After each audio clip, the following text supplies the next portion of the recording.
సొంతింటిని కొనుక్కోవడం కోసమే అబ్బాయిలను లైన్లోకి దింపింది ప్రేమ. నిజానికి ఎంతో అందమైంది. ఇది ఇద్దరి మధ్య నిజమైన ప్రేమ ఉన్నప్పుడు మాత్రమే. ప్రేమ ఎంతో మధురమైంది.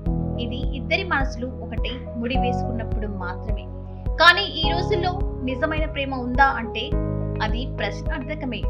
ప్రేమ అనే రెండక్షరాల ఎమోషన్ మనుషుల్ని పిచ్చివాళ్ళని చేస్తుంది అనడంలో సందేహం లేదు. ఇదంతా నేనెందుకు చెప్తున్నానంటే ప్రస్తుతం ప్రేమ పేరుతో జరుగుతున్న ఎన్నో మోసాలను మనం చూస్తూనే ఉంటున్నాం.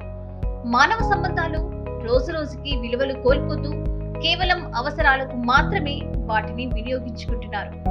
ఈ మధ్య కాలంలో అయితే భార్యలు ప్రియుడితో కలిసి భర్తను హతమార్చడం ఒక ఫ్యాషన్ అయిపోయింది. అలానే భర్తలు సైతం భార్యలను హత్య చేసిన ఘటనలు ఉన్నాయి.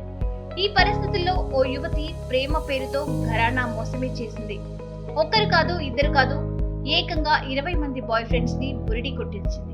ఒకరికి తెలియకుండా మరొకరితో రిలేషన్షిప్ లో ఉంటూ మొత్తానికి తన సొంతింటి కలను నిజం చేసుకుంది. వినడానికి షాకింగ్ గా ఉన్న ఈ ఘటన సోషల్ మీడియా పుణ్యమా అని వెలుగులోకి వచ్చింది. ఈ వైరల్ ఘటన చైనాలో జరిగింది. చైనాలోని షెయన్జెన్ కు చెందిన షియాలి అనే యువతి తన తల్లిదండ్రులతో కలిసి నివసిస్తోంది. ఆమె తండ్రి మైగ్రెంట్ వర్కర్ కాగా తల్లి గృహిణి. మధ్యతరగతి కుటుంబానికి చెందిన షియాలి తన సొంత ఇంటి కోసం ఓ పక్కా ప్లాన్ వేసింది. తన అవసరాన్ని తీర్చుకునేందుకు ప్రేమను ఆయుధంగా మార్చుకుంది.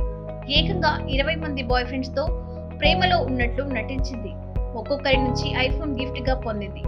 ఆ ఫోన్లను ఓ మొబైల్ రీసైక్లింగ్ కంపెనీకి అమ్మేసి 14 లక్షలు అంటే 1,20,000 యువాన్లను సంపాదించింది. ఆ డబ్బుతో తాను ఎప్పటి నుంచో కలలు కన్నా ఒక ఇంటిని కొనుక్కుందట.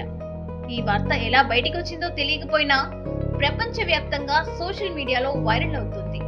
సొంత ఇంటి కోసం ఈ రకంగా వ్యవహరించడం కరెక్ట్ కాదంటూ చాలా మంది కామెంట్స్ చేస్తున్నారు. ఏది ఏమైనా ప్రేమ పేరులో చీట్ చేయడం కరెక్ట్ కాదనేది నా అభిప్రాయం. మీరేమనుకుంటున్నారో కామెంట్ రూపంలో తెలియజేయండి. ఈ వీడియో నచ్చినట్లయితే లైక్ చేయండి, షేర్ చేయండి, మా ఛానల్ ని సబ్స్క్రైబ్ చేయండి.